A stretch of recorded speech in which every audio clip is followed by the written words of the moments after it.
10까지에 있는 말씀 오늘 함께 보도록 하겠습니다. 마가복음 2장 1절로 12절 다 같이 교독하실 때 제가 먼저 읽도록 하겠습니다. 비록 비대면 온라인 예배지만 읽을 때는 그곳에서 말씀을 읽는 거예요. 안 보인다고 해서 그냥 가만히 있지 마시고 똑같은 마음으로 예배합니다라는 마음으로 함께 교독을 합니다. 제가 먼저 읽겠습니다. 수일 후에 예수께서 다시 가버나움에 들어가시니 집에 계시다는 소문이 들린지라.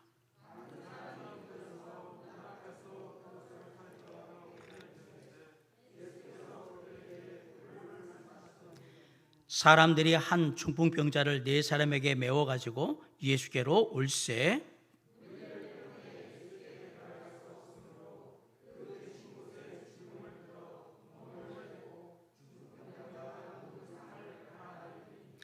예수께서 그들의 믿음을 보시고 중풍병자에게 이르시되 작은 자야 내 죄사함을 받았느니라 하시니 이 사람이 어찌 이렇게 말하는가? 신성 모독이로다. 오직 하나님 한 분 외에는 누가 능히 죄를 사하겠느냐?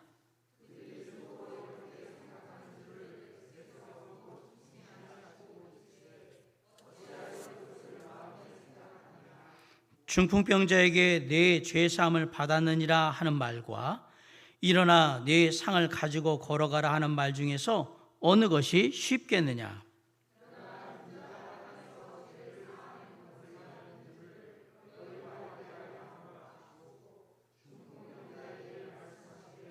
내가 네게 이르노니 일어나 네 상을 가지고 집으로 가라 하시니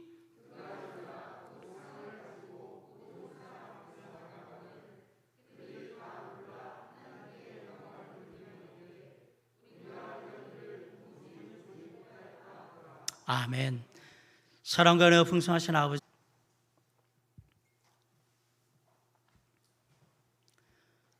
추석 연휴 잘 보내셨습니까? 아마 이곳저곳에 움직이신 분들도 있고 추석 내내 집에 계셨던 분들도 있고 그랬을 것 같다라는 생각은 들어요. 저는 개인적으로 집에서 연휴를 다 보냈는데 집에서 연휴를 보내다 보니까 이것저것 이제 식사를 아침, 점심, 저녁 다 먹게 되잖아요. 그러다 보니까 아이들과 저에게 이제 먹을 걸 준비해 주냐고 제 아내가 고생이 많았는데 제 아내가 나름 음식을 잘합니다. 근데 추석 연휴 기간에 그 꽃게탕을 해서 줬어요. 그러면서 이제 맛있게 먹는데 맛있냐고 저한테 물어보더라고요. 근데 제가 대답이 별로 신통치를 않았어요. 사실입니다. 솔직하게. 근데 그냥 맛있다고 얘기를 했어요. 왜 그랬을까? 제 아내가 음식을 잘 하는데 그날따라 이 꽃게탕이 좀 짠 거예요. 나이가 들어가서 이제는 소금이나 이런 간기를 잘 못 맞추나? 라는 생각이 들었는데 그 생각을 했어요. 제가 항상 제 아내가 음식을 할 때 그냥 단단한 믿음이 있습니다. 진짜 맛있게 잘할 거다라는 믿음이 있는데 가끔 그 믿음이 깨질 때가 있었는데 최근에 그 추석 때 깨지는 걸 보면서 역시 제 아내의 음식 솜씨 그거는 믿을 만한 온전한 대상은 못 되는구나 라는 걸 생각을 해봤어요. 그냥 제가 웃기자고 하는 얘기였고요. 미국의 유명한 부흥사였던 D.L. 무디 목사님이 우리에게 4가지 믿을 것이 있다라고 얘기를 하면서 과연 그것들이 어떤 믿음의 결과를 내는가 우리에게 얘기해 준 적이 있습니다. 첫 번째, 나 자신을 믿으면 머지않아 나 자신에게 크게 실망할 것이다. 왜냐하면 나의 죄악되고 연약한 모습들이 다 드러날 것이니까. 그리고 내가 얼마나 무기력하다라는 것들을 알게 될 것이니까. 두 번째는 친구들을 믿게 된다라고 할 때 친구들을 믿게 되면 어느 날 그 친구가 죽음으로 나를 떠나가거나 다른 여러 가지 일로 나하고 헤어지거나 나하고 다투고 싸우게 되고 또 헤어지는 그런 일들이 벌어지게 될 것이다. 그래서 친구도 믿음의 대상은 아니다. 세 번째는 내가 가지고 있는 지위나 명예, 명성을 믿게 된다고 했을 때 언젠가는 그 지위나 명성을 시기하는 사람들이 나를 회방하거나 나를 비방하고 나를 언짢게 하는 말들과 행동을 하게 될 것이고 그리고 머지않아서 그 내가 가지고 있던 지위나 명예, 명성이 한순간에 다 무너져 내리는 것을 경험하게 될 거라고 그렇게 얘기했어요. 그러면서 마지막으로 딱 하나, 그러나 당신이 예수 그리스도를 믿게 된다면 지금 이 땅의 삶과 다음 생 내세의 삶 통틀어 절대 후회함이 없을 것이다 라고 얘기를 하면서 오직 우리의 믿고 바라보며 나아가야 될 그 한 분, 그분은 우리 주 예수 그리스도시라고 우리에게 얘기를 합니다.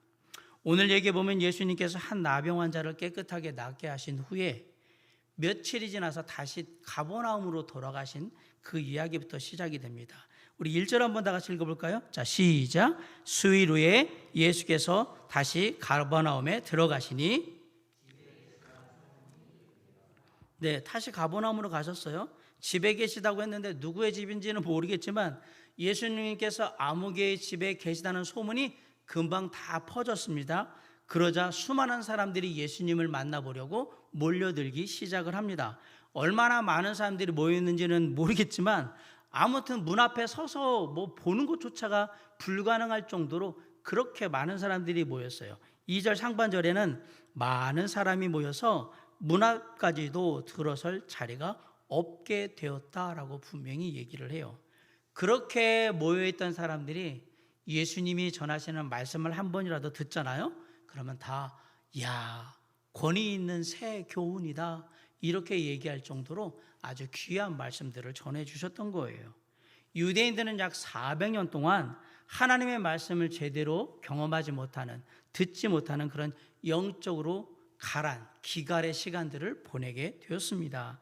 그런 상황에서 예수 그리스도께서 이 땅에 오셔서 하나님의 나라에 관련된 복음과 생명의 말씀을 전해주시는 것은 진짜로 가뭄의 단비가 내리는 것과 똑같은 그러한 영적인 역할을 했던 겁니다. 더불어 예수님께서는 그렇게 놀라운 말씀만 전해주신 게 아니고 사랑이 넘치는 섬김으로 이 백성들을 돌봐주셨어요. 백성들은 온갖 질병과 가난에 아픔에 허덕이고 있었어요. 병들고 귀신 들린 사람들이 많았습니다. 그들을 불쌍히 여기고 사랑으로 섬겨주시며 그들을 고쳐주시고 귀신을 내쫓아주신 분이 바로 누구냐? 우리 사랑이 많으신 우리 주 예수 그리스도이십니다. 중풍병자이든 문둥병자이든 안진뱅이든 귀신 들린 자든 예수님을 만나면 그 인생이 다 바뀌는 놀라운 축복을 경험하게 됐던 겁니다. 예수님은 이렇게 한 사람 한 사람의 아픔과 상처를 어루만져 주셨고 그리고 회복시켜 주셨습니다. 사람들은 이렇게 예수님께서 따뜻한 사랑으로 자신들의 아픔과 상처를 어루만져 주시고 회복시켜 주신다는 그 소문을 많이 들었기 때문에 어떻게든지 예수님을 만나기 위해서 그렇게 몰려들었던 거예요. 그렇게 몰려든 사람들한테 예수님이 제일 먼저 하신 일이 뭐냐? 2절 하반절을 한번 볼까요? 예수께서 그들에게 무엇을 말씀하셨다? 도를 말씀하셨다라고 되어 있습니다. 설마 이 도를 길거리에서 이상한 사람들이 붙잡고 물어보는 도를 아십니까의 그 도라고 생각하시면 안 되겠지요. 여기서 말하는 도는 인생을 살아나가는 바른 길, 곧 진리를 말합니다.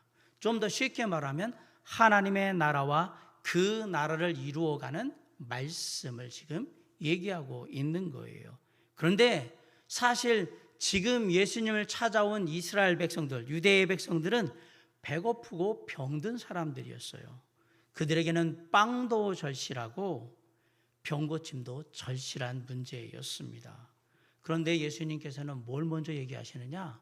놀랍게도 하나님의 말씀을 먼저 전해 주십니다. 이 이야기는 사람은 영적인 존재이다라는 사실이에요. 아모스 8장 11절에 보면 주 여호와의 말씀이니라 보라 날이 이를지라 내가 기근을 땅에 보내리니 양식이 없어 주림이 아니며 물이 없어 가람이 아니요 여호와의 말씀을 듣지 못한 기갈이라 라고 얘기하고 있어요. 사람들은 영혼의 만족을 얻기 전에는 참다운 만족을 경험할 수 없는 그런 존재인 거예요. 어느 가수가 이런 노래를 했어요. 그 노랫말이 생각이 나요. 술 마시고 노래하고 춤을 춰봐도 가슴에는 하나 가득 슬픔뿐이다.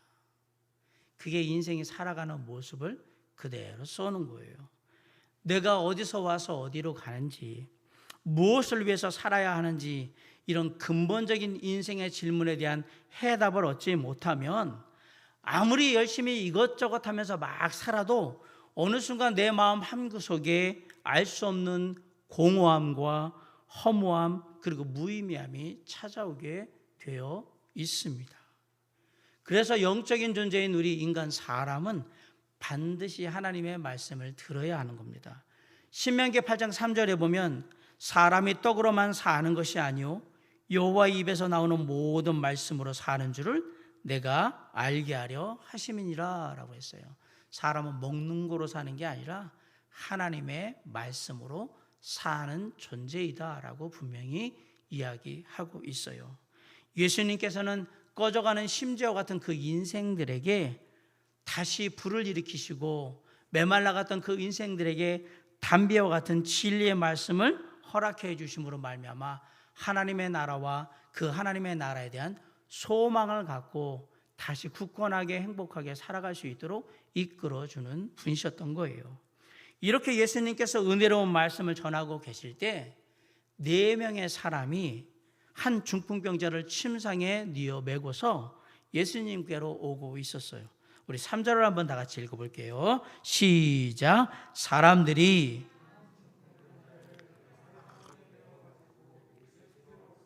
네 4명의 사람이 한 중풍병자를 데리고 와요. 아마도 친구로 보여요.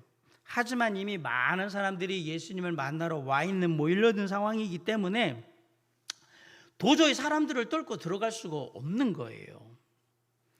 사실 생각을 안 했어요. 그냥 데리고 가면 예수님을 만날 수 있겠지라고 생각을 했는데 사람들이 너무 많습니다. 이제 큰 장벽을 맞이한 겁니다. 이 4사람에게 남은 선택은 2가지입니다.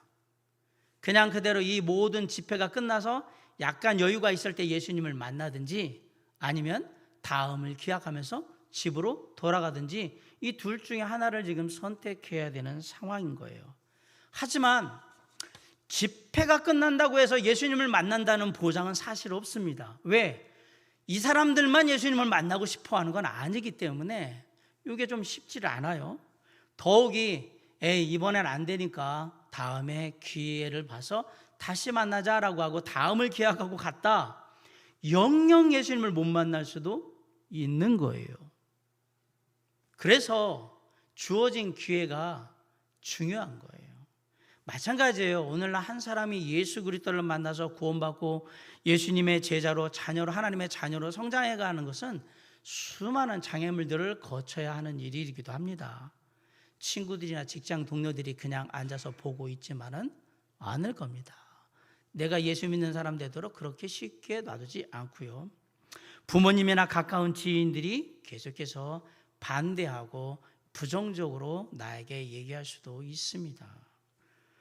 또 마음 한편에는 내가 예수 안 믿고 세상에서 그냥 아무런 제약 없이 그냥 그렇게 마음껏 놀고 즐기고 하고 싶은 거 다 하고 살고 싶은 그런 마음도 있는데 내가 굳이 교회 다니고 예수 믿어가지고 그런 것에 스스로 제약을 만들고 스스로 힘들어할 필요가 있을까라는 그런 마음 한구석에 그런 욕망도 있단 말이에요. 그래서 많은 사람들이 처음에는 나름대로 마음을 먹고 내가 예수님에 대해서 좀 알아보리라, 하나님에 대해서 알아보리라, 우리 정말 신앙에 말하는 그 삶이 어떤 삶인지 내가 하나님 안에서 삶에 대해서 알아보리라 그렇게 하다가도 이런 삶의 여러 가지 장애가 생기기 시작하고 그런 것들을 만나기 시작하면 조금 있다가 다 포기해버리고 말았던 거예요. 그리고 상황들이 자꾸 힘들게 가잖아요.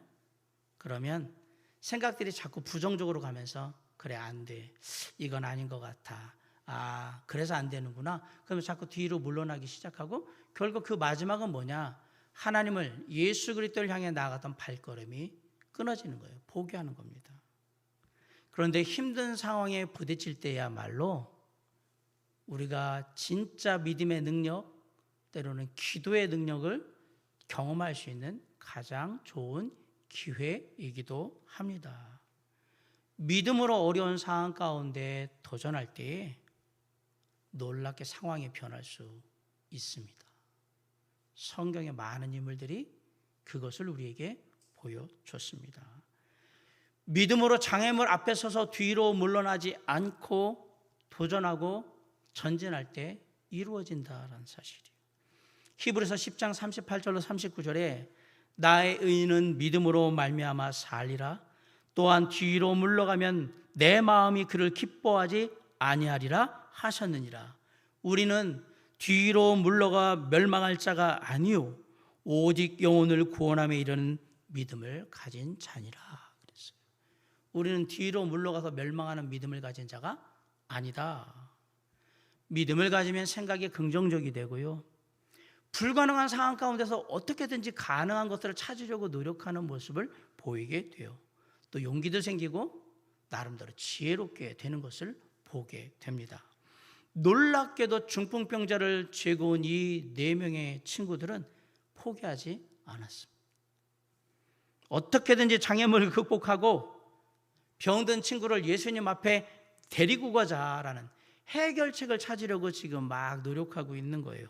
그런데 그때 아주 기발한 생각이 떠올랐어요. 그리고 그 생각을 실천으로 옮깁니다. 4절을 다 같이 한번 읽읍시다. 시작. 무리들 때문에 예수께 데려갈 수 없으므로.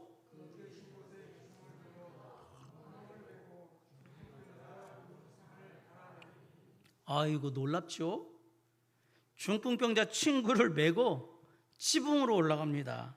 그리고 지붕을 뚫어서 구멍을 냅니다. 그리고 그 구멍으로 친구를 달아 내린다. 당시의 유대의 집들은요, 지붕이 평평해요. 우리가 보통 양옥이라고 부르는 그런 구조인데 그렇다고 시멘트로 되어 있는 건 아니에요. 그리고 집 밖으로는 지붕으로 올라갈 수 있는 계단들이 웬만한 집들은 다 되어 있어요. 아마도 이 집도 지붕이 평평하고 집 밖으로 해서 지붕에 올라갈 수 있는 계단이 되어 있을 거예요. 지붕에 왜 사람들이 없었을까요? 지붕에 올라오면 예수님을 볼 수가 없잖아요. 말씀도 못 들으니까 아무도, 예수님하고 가장 가까운 거리이긴 하지만 이 천정이라는 이 장벽이 너무 크기 때문에 아예 아무도 안 올라갔던 거예요. 텅텅 비어 있는 거죠. 그리고 어디에 있어요? 다 마당 집 앞에 다 이렇게 모여 있는 거죠. 어떻게든 예수님의 얼굴을 볼 수 있는 곳, 조금이라도 예수님의 음성을 들을 수 있는 곳에 있었지 지붕에는 있지 않았던 거예요. 거기다가 예전의 지붕은, 이 유대의 집들의 지붕은 석회나 진흙, 이 집들을 이렇게 어겨가지고 만든 거기 때문에 뭐 어느 정도 힘만 주면은 얼마든지 구멍을 뚫을 수 있는 구조였단 말이에요. 이들의 시도는 정말로 기상천외한 겁니다. 예수님이 집회 중에 있는 곳에 지붕을 뚫는다라는 생각을, 그것도 자신들의 집도 아닌 남의 집에 지붕을 뚫는 거고요. 사람을 침상으로 해서 내리려고 하면 웬만한 구멍을 뚫어가지고는 되지도 않아요. 예수님의 음성을 듣자 하면 뭐 조그맣게 그냥 파이프 들어갈 수 있는 구멍만 돼도 거기다 귀대면 소리가 들리겠지만, 사람의 침상을 내려낸다고 그러면 이게 뭐 지리면 제가 볼 때는 한 1m는 돼야 되지 않을까라는 생각을 해봐요. 큰 구멍을 낸 거예요. 이렇게 생각하면 이 4명의 친구는 대단한 사람입니다. 무엇이 이들로 하여금 이런 장애를 다 극복하고 마침내 뜻을 이루기 위해 실천할 수 있도록 그렇게 만들었을까? 아마도 친구의 병을 예수님을 통해서 고치고자 하는 그 간절한 친구에 대한 사랑, 열망이 있었기 때문에 가능한 일이 아닐까 생각합니다. 4명의 친구들은 중풍병자로 자기 친구가 지금 고생하고 있어요. 이 불쌍한 친구의 병을 보고서 어떻게든지 이번에 예수님이 왔으니까 이번 기회를 통해서 예수님을 통해서 한번 고쳐보자. 뭐 이거 예수님께서 살릴 수만 있다면, 고칠 수만 있다면 우리가 사람들한테 욕 먹는 것 좀 뭐 괜찮고, 힘들게 가는 것 좀 괜찮고, 만약에 이게 지붕 뚫고 나중에 변상하라고 그러면 뭐 괜찮아요. 금전적인 손실 보는 거 이런 것 좀 얼마든지 감내할 수 있다는 생각이 지금 있는 거죠. 하지만 아무리 이런 생각이 있다 할지라도 그 생각은 믿음이 없이는 실천이 불가능한 생각입니다. 어떤 방법을 쓰든지 이 중풍병자 친구를 예수님 앞에 내려다 놓으면 예수님께서 반드시 고쳐주실 것이라는 믿음이 없다면 절대로 할 수 없는 행동이란 말입니다.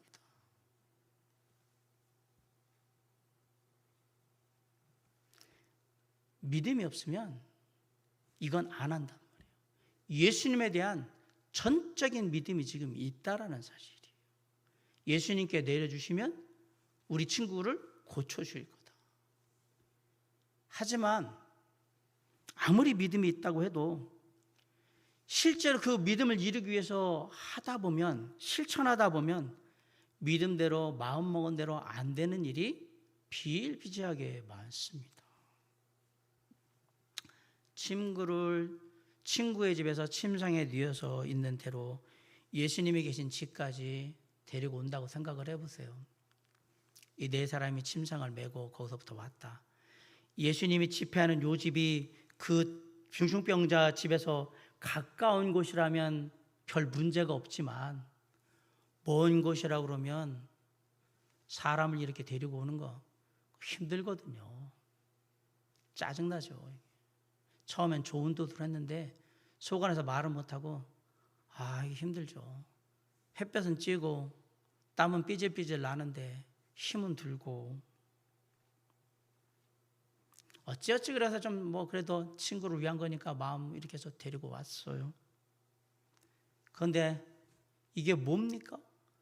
예수님이 계신 집 앞에 그냥 사람이 너무너무 많아가지고 여기까지 오면 어떻게든 예수님한테 데려갈 수 있겠다라고 생각을 하는데 데리고 온 거는 아무것도 아니고 데리고서 예수님 앞에 들어가는 게 더 문제인 거예요. 너무 사람이 많아요.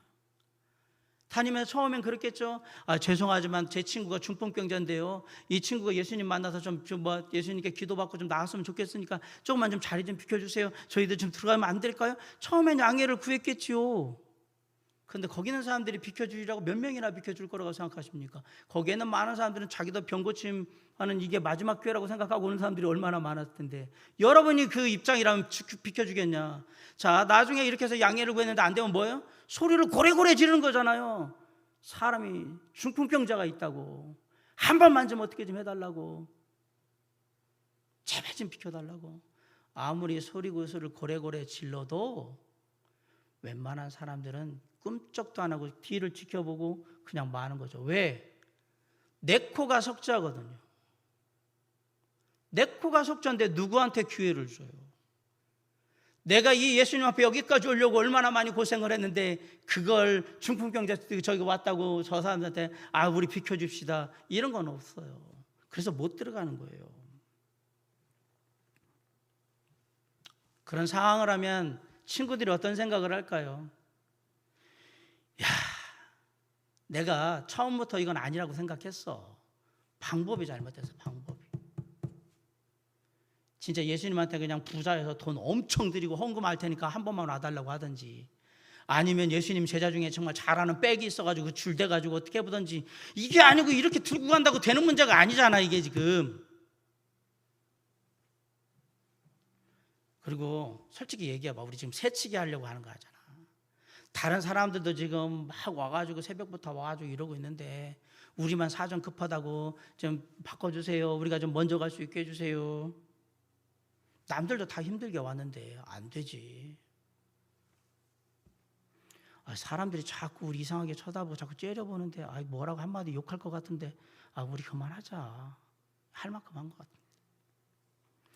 그리고 또 하나는 내가 진짜 사실 아무개가 부탁해가지고 같이 메고 오긴 한데 쟤는 내 베프 절친도 아닌데 내가 여기까지 온 거 난 다 했다고 생각을 하거든. 솔직히 내가 할 만큼 한 거 아닌가?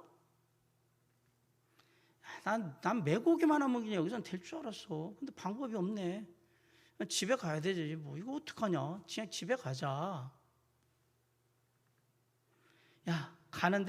가는 것도 이제 힘 빠져가지고 힘들겠다. 야, 한숨만 나온다. 한 친구가 얘기할 거예요. 솔직히 우리 할 만큼 한 거 아닐까? 이 정도면 되는데 그냥 갈까? 어떻게 보면요, 포기할 수 있을 만한 괜찮은 이유가 이미 다 준비가 돼 있어요. 그만해도 누가 뭐라고 안 해요.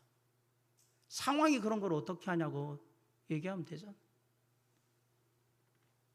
그런데 놀랍게도 이 네 명의 친구는 포기할 이유를 찾기보다는 어떻게든지 친구의 병을 고치고자 방법을 찾았습니다.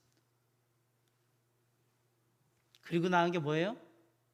집회 중에 그 지붕을 뚫겠다. 이렇게라도 해서 친구를 예수님 앞에 내려놓으면 예수님이 고쳐주실 거야. 한번 해보자. 솔직히 예수님이 어떻게 반응하실지 조금은 불안하죠. 요하면서 그래도 어떻게 해요? 일단 해보자. 우리한테 그런 마음이 있으니까 예수님이 고쳐주실 거야. 혼나는 건 나중에 혼나고 그냥 올라가. 그리고 지붕을 뚫는 거예요. 솔직히 얘기해보세요. 이게 4명 들고 여러분 이렇게 계단 올라가서 옥상에 올라간다고 생각해보세요. 이게 쉬운 일인가? 이것도 힘들어요. 누워있는 사람을 메고 4사람이서 지금 지붕 위에 올라갑니다. 지붕 위에 올라갈 때 또 내 올라가서 이것저것 또 꽃갱이 가져오고 뭐 삽 가져오고 뭐 가져와서 막 이것저것 사용해가지고 지붕을 뜯습니다. 지금 밑에서는 어떤 일이 일어나는지 몰라요. 열심히 작업을 합니다. 마침내 구멍이 뻥 뚫렸습니다. 아마 난리가 났을 거예요. 그리고 구멍을 뚫었는데 열심히 뚫었어요. 중풍병자 친구가 침상 내려갈 만큼은 뚫었어요. 그리고 그것을 예수님 앞으로 달아내립니다. 솔직히 이 4명의 친구들에겐 다음을 생각할 여유가 없어요. 내리는 것밖에는.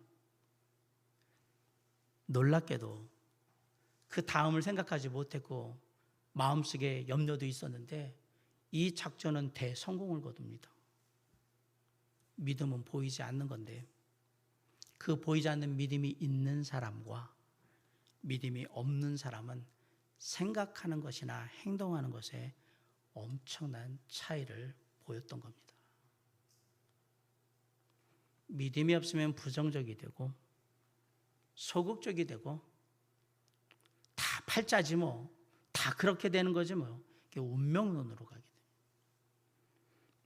그러나 믿음이 있으면 긍정적이 되고요, 적극적이 되고요, 하나님 믿고 한번 해보지 뭐, 이게 도전적이 됩니다.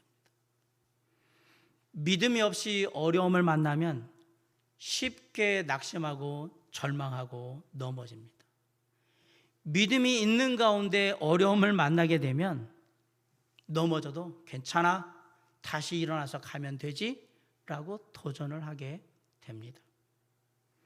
예수님은 이런 믿음이 있는 사람을 보고 기뻐하시고 이러한 믿음을 통해 역사하시는 하나님이셨던 거예요.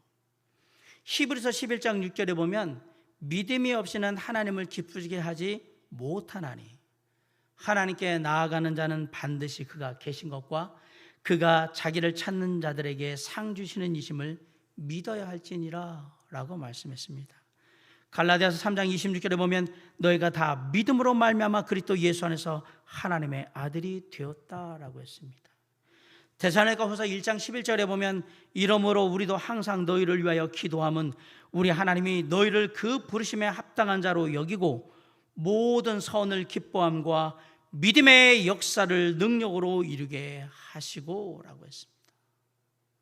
하나님은 믿음을 기뻐하시고요, 그런 믿음을 기뻐하신 하나님은 믿음이 있는 자를 하나님의 자녀로 삼으셨고요, 그리고 그 믿음 있는 자에게 믿음으로 역사를 이루게 하셨습니다.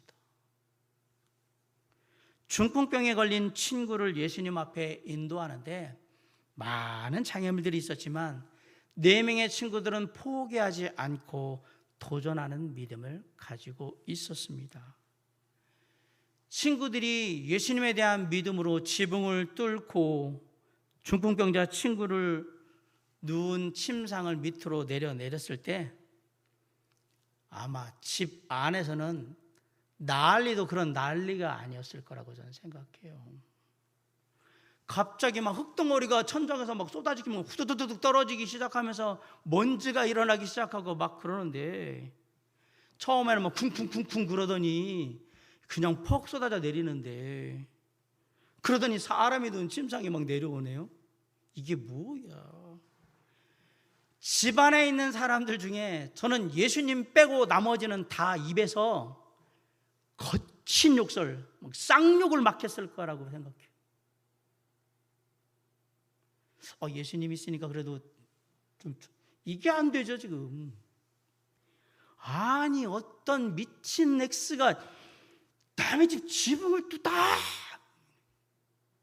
그러면서 막 하다 별 미친 엑스를 다 보내. 빨리 내려오라 그래. 어떤 놈인지 얼굴짝이나 보게.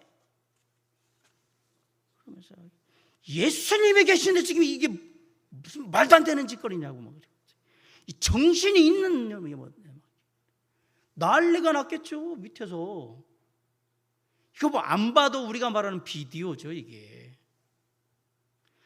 전후 사정을 모르는 상태에서 이들의 행동은 단순히 보면 진짜 무례하고 진짜 말도 안 되는 정말 비상식적인 행동을 지금 한 거예요.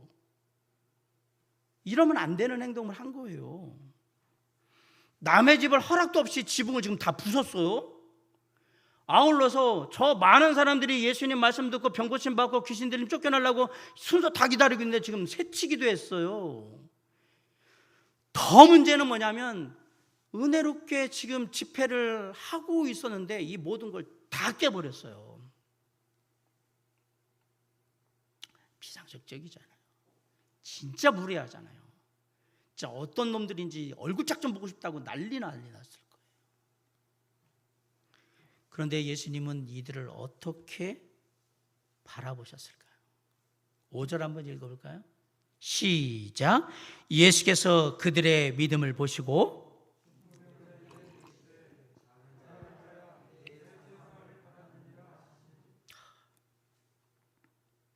예수님은 이들의 이런 행동을 율법적인 눈으로 바라보지 않으셨습니다. 단순히 지금 눈에 보이는 것만으로 이 모든 것을 판단하고 거기에 대해서 반응하지 않으셨어요. 예수님은 영적인 눈으로 이 모든 상황을 지금 다 알고 계신 거예요. 대부분의 사람들은 마음에 좋은 동기가 있든 말든 결과가 이렇잖아 라고 얘기하면서 결과를 두고 많은 얘기들을 합니다. 그런데 예수님은 이들이 이런 행동을 하게 된 이유, 과정, 그리고 그 속에 담겨있는 보이지 않는 그들의 마음속의 믿음까지 이미 다 보고 계신 거예요. 솔직히 매너 없죠.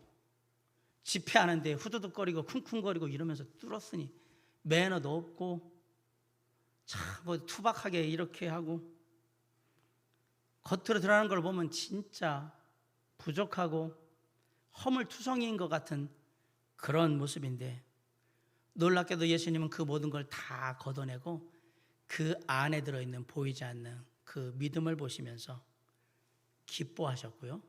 그 다음에 놀라운 은혜를 내려주셨던 거예요. 예수님이 침상으로 내려진 중풍병자를 어떻게 맞아주셨을까? 5절에 예수께서 그들의 믿음을 보시고 중풍병자에게 이르시되 작은 자야 네 죄사함을 받았느니라. 아마도 제가 볼 때 이 중풍병자 오랫동안 안 씻었을걸요? 친구들이 예수님 앞에 그래도 가야 되니까 얼굴에도 씻어라 그래서 씻어달라. 아마 예수님이 오셨다더라, 어느 집에 오셨다더라, 빨리 안 가면 안 돼라고 생각했기 때문에 씻기는 것보다 빨리 가는 게 더 중요해서 그냥 데리고 나왔을 가능성이 제일 높고요. 그러다 보니까 제대로 뭐 닦거나 이랬겠습니까? 누워있는 사람이 누군가 도움 없으면 안 되잖아요. 몸에 냄새도 많이 나고 그랬을 거예요. 거기다가 오면서 먼지 풀풀 나는 길 막 또 데리고 온다고 오면 퍽퍽거리면서 또 먼지 있고 뭐 지난밤에 자다가 그냥 입 벌리고 침 흘리고 잤으면 침 흘린 짝이 그대로 있는 거고 그냥 무기력하게 친구들이 데려간다 그러니까 그냥 누워있는 상태에서 지금 온 거란 말이에요.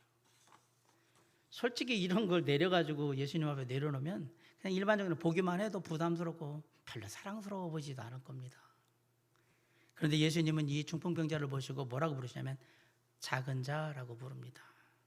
흥미롭게도 영어 성경은 이 작은 자를 뭐로 표현하냐? 아들을 말하는 son 이렇게 얘기합니다. 그러니까 우리는 작은 자야 이렇게 표현하는데 영어 성경은 아들아 네 죄사함을 받았다 이렇게 얘기한 거예요. 얼마나 친근하고 사랑스럽게 들려요. 예수님은 이 중풍병자를 사랑스러운 지금 자녀로 바라보고 계신 거예요.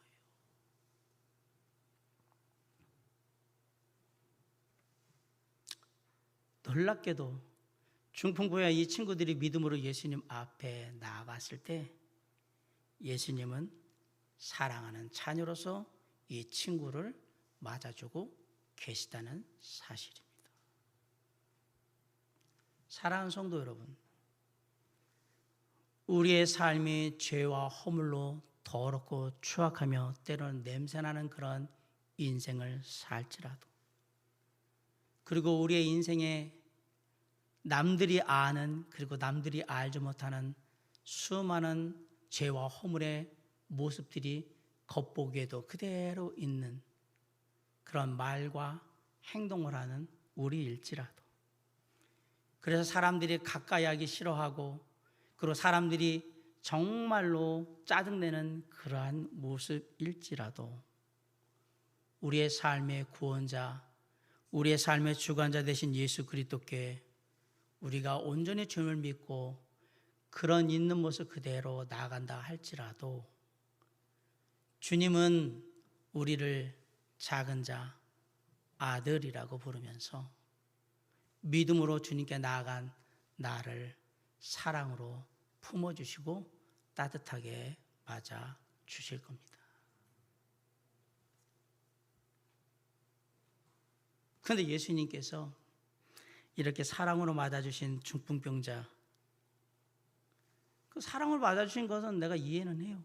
근데 이 중풍병자에게 뭐라고 하냐면, 작은 자야, 아들아, 네 죄사함을 받았느니라 하신 말씀이 지금 이해가 안 가요. 지금 제일 먼저 해야 되는 거, 중풍병자는 지금 육신의 질병 때문에 지금 예수님께 나왔습니다. 그러면 예수님이 중풍병자를 만났을 때 제일 먼저 해야 되는 건 네 중풍병이 나았다 이렇게 얘기를 하셔야 되는데, 네 죄사함을 받았느니라 라면서 예수님께서는 이 중풍병자의 죄를 용서해 주셨어요. 이 말은 이 중풍병자의 근본 문제는 중풍병이 아니라 뭐란 얘기예요? 그 내면에 담겨있는 죄가 지금 문제라고 얘기하는 거예요. 저는 이 사람이 죄 져가지고 중풍병이 걸렸다 이 얘기를 하는 게 아니고, 지금 너의 삶의 가장 큰 문제는 뭐라고 얘기하냐면 죄라고 얘기를 하시는 거예요. 왜 그랬을까?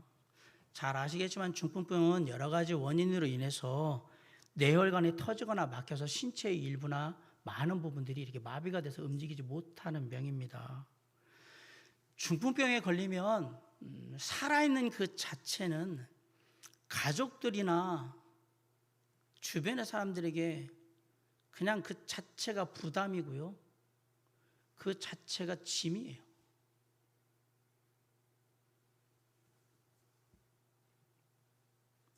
진짜로.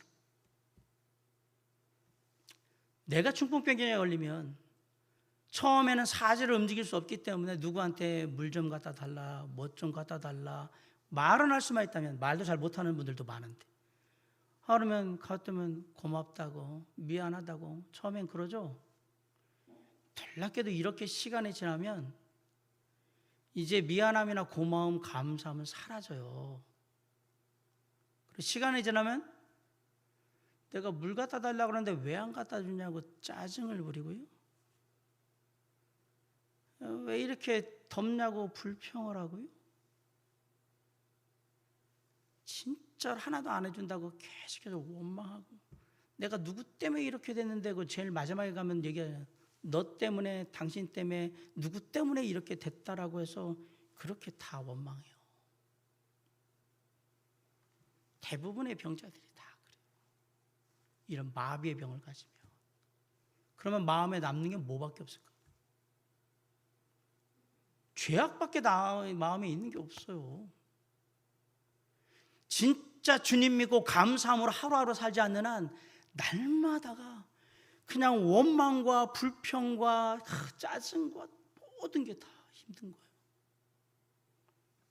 이 사람의 삶은 그냥 죄악으로 인해서 여기가 꽉꽉 차 있는 거예요.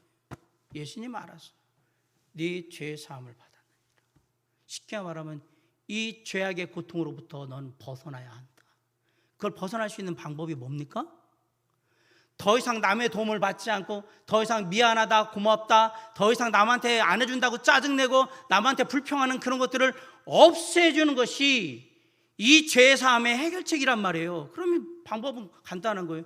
네 죄사함을 받았느니라, 일어나서 가지고 가. 그거예요. 예수님은 이 중풍병자의 근본 문제를 죄로 본 겁니다. 5절에 예수께서 그들의 믿음을 보시고 중풍병자에게 이르시되 작은 자야 네 죄사함을 받았느니라. 예수님께서 이 중풍병자에게 죄사함을 선포하심으로 말미암아서 이제 이 죄인된 중풍병자의 삶을 억누르고 힘들게 하고 있던 모든 죄악의 사슬을 완전히 끊고 이 마음속에 말할 수 없는 자유함과 평안함을 허락해 주신 거예요. 할렐루야. 이 일이 벌어진 거예요. 예수님이 죄를 사하신다는 그 선포를 할 때 옆에 서기관들이 있다가 깜짝 놀랐어요. 16절로 7절 한번 읽어볼까요? 자, 시작. 어떤 서기관들이 거기에 앉아서 마음에 생각하기를 7절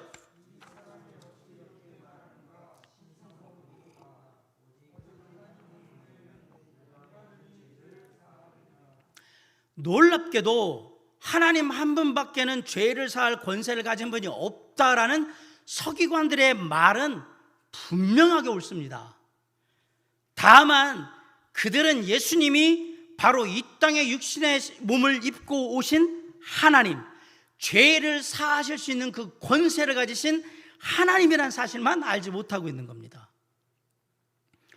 예수님은 당신이 메시아 하나님이시며 모든 죄를 사하실 권세를 가지신 하나님이신데도 불구하고 예수님이 과연 그런 하나님일까 의구심을 갖는 서기관들의 마음을 아시고 당신이 이 땅의 모든 죄를 사할 권세가 있는 메시아 하나님인 걸 증명하기 위해서 중풍병자에게 얘기하신 거예요. 네 죄의 사함을 받았느니라. 그리고 11절에 또 이렇게 얘기하십니다. 같이 읽어볼까요? 시작.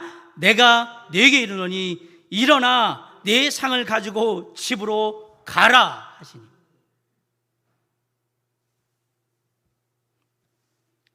이 중풍병자의 죄의 문제를 해결하고 거기다 놀랍게도 이제 네 죄 문제도 해결했으니까 너도 이제 정상적인 삶을 살아야지. 일어나서 가. 침상 가지고 가. 라고 딱 얘기하시고. 그러자 12절 한번 다 같이 읽어볼까요? 시작. 그가 일어나 곧 상을 가지고 모든 사람 앞에서 나가거늘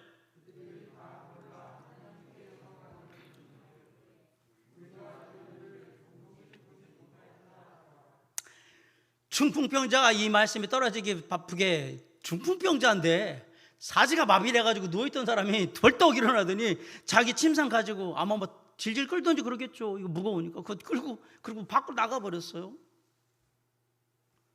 참 상상만 해도 얼마나 놀라운 일이 지금 벌어진 걸까. 이 광경을 지켜보던 사람들이 입이 쩍 벌어지는 거죠. 다 놀랐다. 저 사람이 일어나가지고 그냥 나가버리니까 침상을 가지고. 그러면서 그 다음에 뭐야? 하나님께 영광을 돌렸다. 예수 그리스도는 이 땅에 오신 하나님이십니다. 예수님은 우리의 죄를 용서하시기 위해서 몸소 우리의 죄를 대신 지시고 십자가에 달려 못 박혀 피 흘려 죽으셨습니다. 그리고 그것을 믿는 모든 사람들의 죄와 사망으로부터 다 해방시켜 주셨습니다. 누구든지 예수 그리스도 하나님께 나아가면 어떤 죄라도 다 용서받을 수 있으며 새로운 삶을 살 수 있게 되는 것입니다. 우리의 죄가 주홍빛같이 붉을지라도 예수 그리스도를 믿고 주님 앞에 믿음으로 나아가면 흰눈과 같이 깨끗하게 될 줄 믿습니다. 예수님의 죄사함의 은혜가 임할 때 우리의 삶에 비로소 기쁨과 평안함이 임하게 되는 것입니다. 예수 그리스도의 죄사함의 은혜는 지금 이 순간에도 믿지 않는 자를 믿는 자로 바꾸고 우리 믿는 자에게 날마다 주님 안에서 새로운 삶을 이루게 하는 놀라운 은혜를 주시는, 죄와 어둠의 세력을 물리치게 하시는 능력이 되는 거예요. 우리 믿는 자들도 날마다 예수 그리스도께서 우리의 죄를 깨끗게 하시는 죄사함의 은혜를 누려야 합니다. 믿지 않는 자들뿐만 아니라 우리도 누려야 합니다. 왜? 우리는 다 연약해서 죄에 빠질 수 있기 때문에 그렇습니다. 그럴 때마다 혼자 끙끙대며 고민하지 마시고 우리를 사랑으로 보다듬어 주시며 죄사함의 권세로 우리의 모든 죄를 용서해 주시는 예수 그리스도 하나님께 나아가시기 바랍니다. 만일 우리가 우리 죄를 자백하면 그는 미쁘시고 의로우사 우리 죄를 사하시며 모든 불의에서 우리를 깨끗게 하실 것이라는 하나님의 약속의 말씀을 믿고 주님께 나아가시기 바랍니다. 다시 한번 주님을 향한 믿음의 발걸음이 우리 모든 사람들에게, 특별히 세상에 믿지 않는 모든 자들에게 죄사함의 은혜로 말미암아 하나님의 자녀가 되는 놀라운 축복으로 임하고, 우리 믿는 자에게는 죄사함의 은혜가 날마다 주님 안에서 기쁨과 평안함을 누릴 수 있는 그런 삶의 은혜로 임할 수 있도록 오늘도 우리의 믿음을 보시고 따뜻한 사랑으로 보다듬어 주시는 주님 앞에 우리의 삶을 겸손히 내려놓고 한 걸음 한 걸음 나아가는 저와 여러분이 될 수 있기를 주님의 이름으로 간절히 축원합니다. 기도하시겠습니다.